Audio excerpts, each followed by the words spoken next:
Hey there guys, it's me, Adam, here in the box, but we're getting along and we're starting to do our set reviews for Magic's new set, Innistrad Midnight Hunt. This is the first one and we're having a look at some red and some white cards today.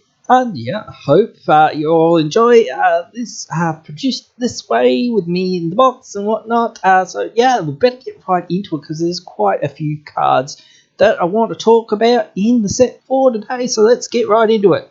By the way, we make lots of great content here on the channel.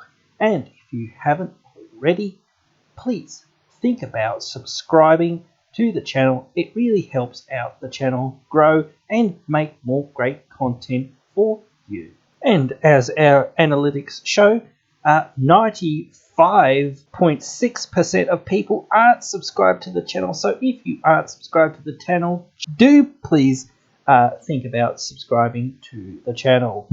Alright, so first off is this one here, Intrepid Adversary. I think it's not the most powerful one of the Adversary cycle, but I think it's a very good one for certain decks. 1 and a white, 3/1 with lifelink.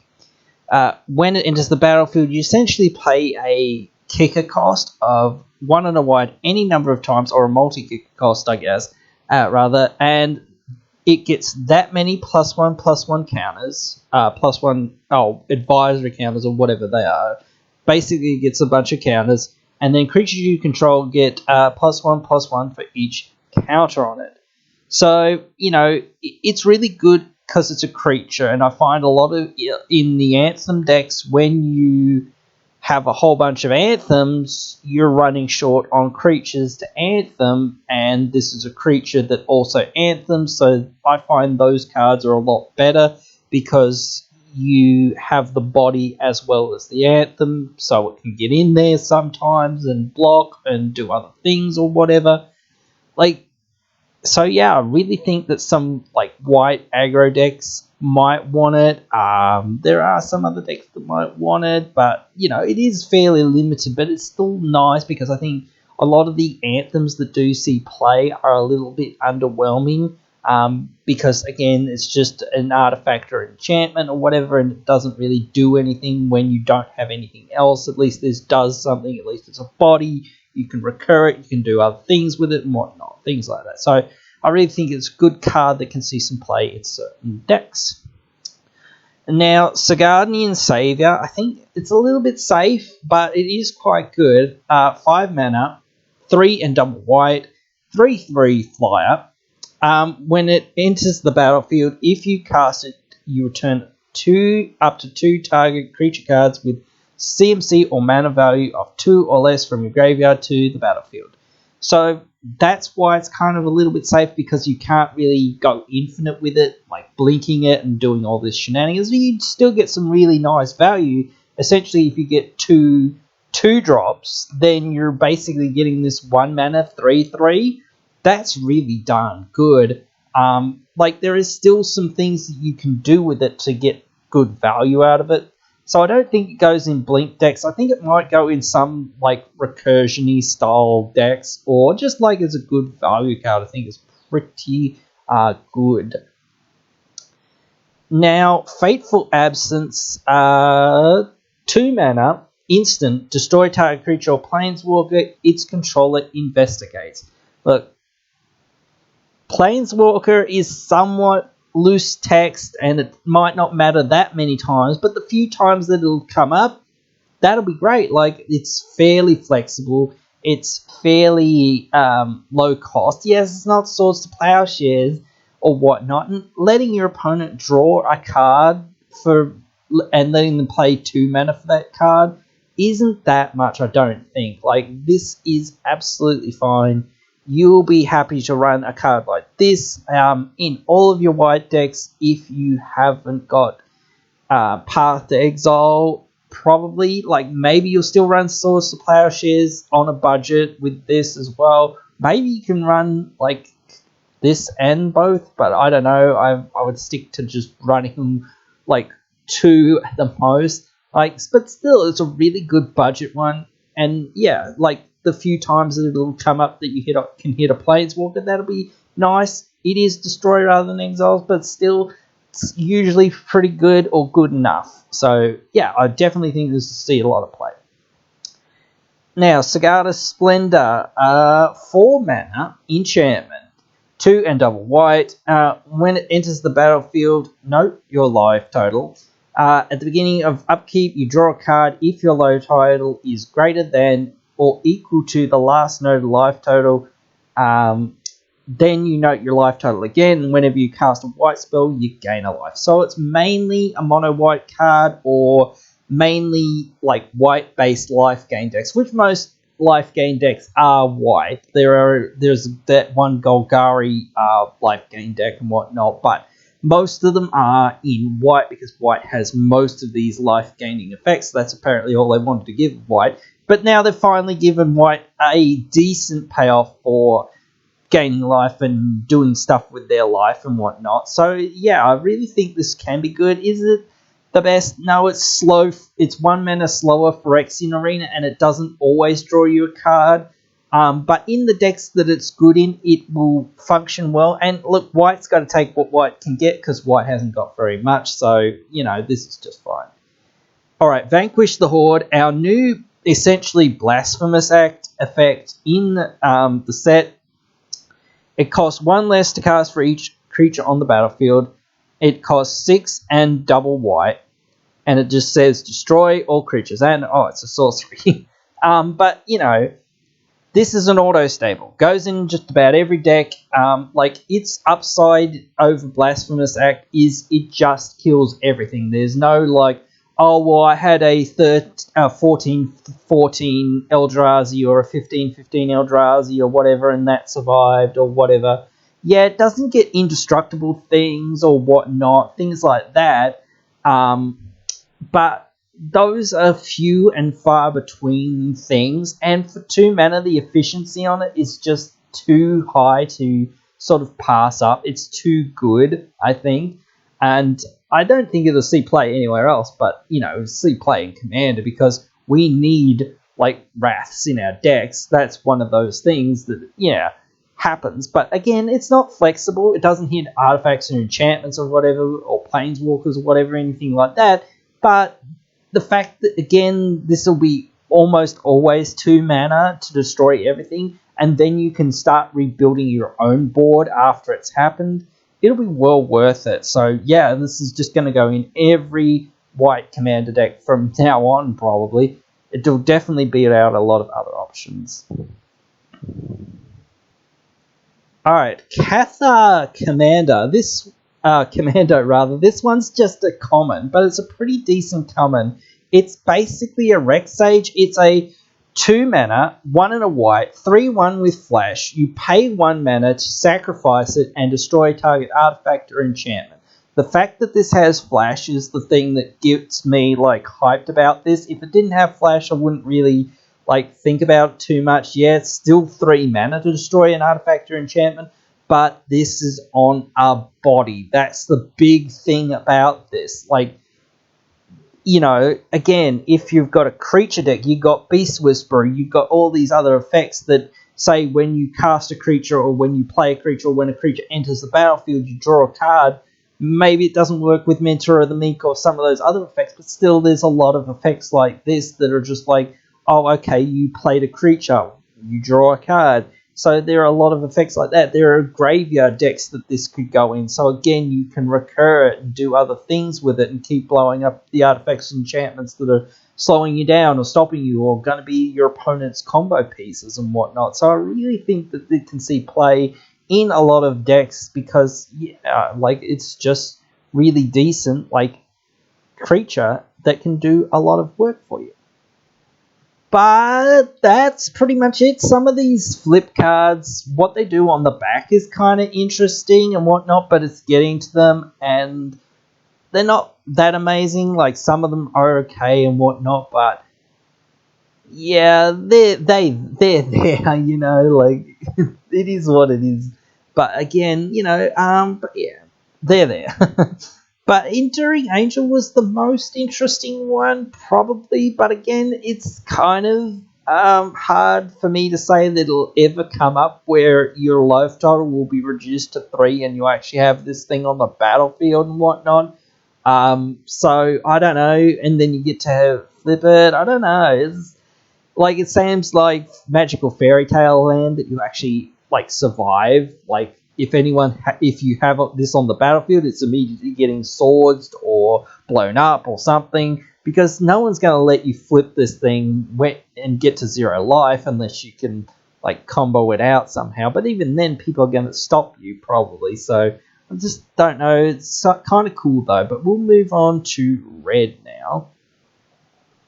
I think the red adversary is quite good. Bloodthirsty Adversary, 2 mana, 2/2, haste.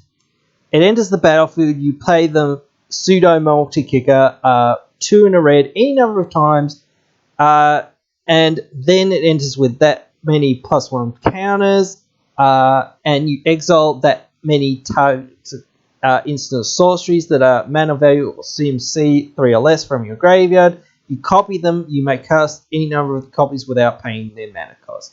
So if you're a Spellslinger style deck and you're not in blue because you've just got access to like Archaeomancer and whatnot, and it is limiting again, yeah, because it is only cards that have CMC or mana value 3 or less, but still I think it can be good because you get to cast it for free, essentially for free. And then your creature gets bigger, and like you don't want a, whatever. What is it? 3 mana, 2 mana, 2/2 for 2 mana, 2/2, and then a 5 mana 3/3, or a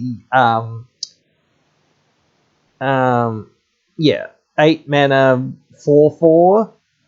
Yeah, those don't sound good, like when you think about it. So yeah. If you're casting this, you want to get some value out of it. Like, it is a creature in your spell deck, so I would think about that, but it can be really good, so I would think about it. Moonveel Regent, 4 mana, 4/4 Flying Dragon. Whenever you cast a spell, you may discard your hand. If you do, draw a card for each color of that spell's colors. When it dies, it deals X damage to any target, where X is the number of colors among permanents you control. Interesting. It's sort of a looting card. I think some decks that are naturally hellbent a lot of the time won't care because like you're hellbent anyway, so you can just like, oh, I discard my hand of 0. Oh, I draw 1 or whatever, or I draw 2. Even that's okay. But if you've got other effects like madness and whatnot, or you've got some sort of graveyard strategy with this, then I think this goes way up. Like if you're in more colors, obviously it's a lot better in a lot of ways because again, you discard your hand, and if your card is 3 or 4 or 5 colors or whatever, now you're drawing 5 or whatever. So you're really looting through your deck at that point. But I don't think you strictly have to be in like that many colors because like still like again, if you've got the right strategy and the right synergies built around it, it might be good enough. So yeah, I would try it in certain decks if you want some of this looting, or if you are built around madness or the graveyard or things like that. I think Geist Flame Reservoir can be okay. It is 3 mana artifact. Whenever you cast an instant or sorcery, you put a charge counter on it, you pay 2, you tap it, remove any number of charge counters from it, deals that much damage to any target. You can pay 2, exile the top 2 cards of your library. You may play them play the top card of your library this turn. So if you're not in blue and don't have other effects to like get you card draw or pseudo card draw or whatnot, or and it's another nice little finisher or whatnot, or it can be once you get a lot of charge counters on it. So like if you're not in blue and you need the spell based like synergy, maybe it can be all right. Like, and it does do other things, so it can be well worth it in those sorts of decks. I don't think Smoldering Egg is super powerful, but I think it's kind of cool because it's sort of on the same flavor as the last card we were talking about, where it sort of falls into Spellslinger. A 2-mana Dragon Egg with Defender.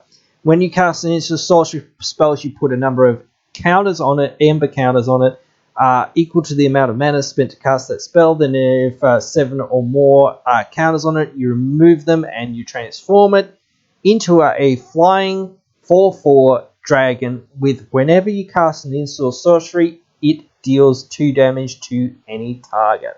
So that's okay, it's not each opponent or whatever, but you can ping down some of their creatures slowly and whatnot, things like this. So that can be quite relevant in certain like matchups. Eventually, you like, especially when you are storming off and things like that, it's much more relevant because again, you're just like going to kill everything for the most part. At a certain point, you don't 100% need to do that. But again, it can be worth it during certain points. So if you're in a Spellslinger deck and you're looking for another, decent spell-based payoff, I would consider it. I think Cathartic Pyre can be okay as well. 2 mana instant, you choose one, deals 3 damage to target creature or planeswalker, or you discard up to 2 cards, then draw that many cards. So, like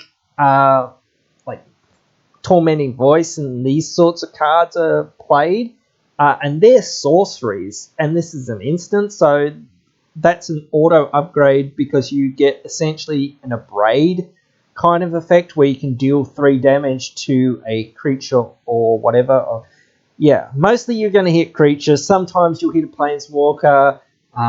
So yeah, I think the flexibility on that to be able to draw or able to deal with something small or whatever can be really relevant. So I would think about it.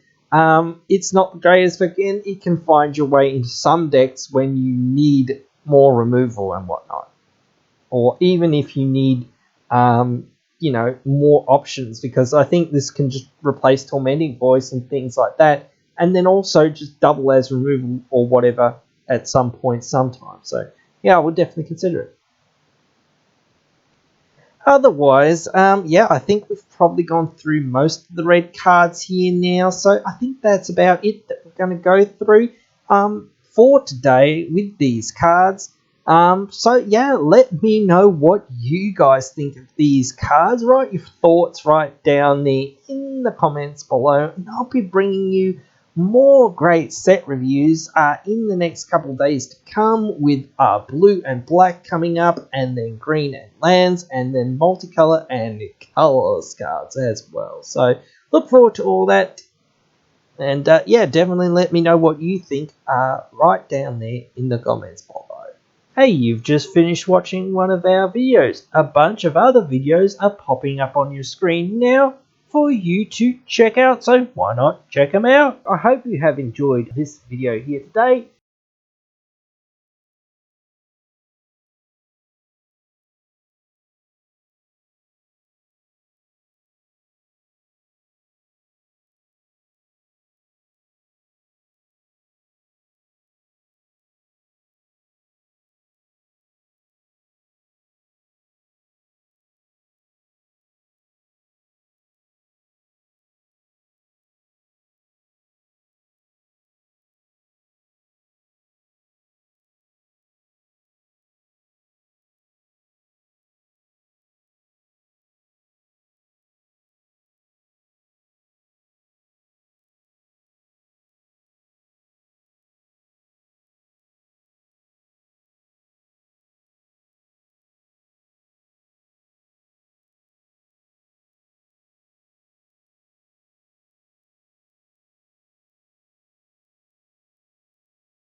If you would like to further support the channel, you can go onto our Patreon. You can also get social with us on our Facebook. To follow all the updates, make sure you hit the like button. And on our Discord, to get into it, please leave a comment and I'll send you an invite. All links are in the description. Hey, you've just finished watching one of our videos. A bunch of other videos are popping up on your screen now for you to check out, so why not check them out? I hope you have enjoyed this video here today.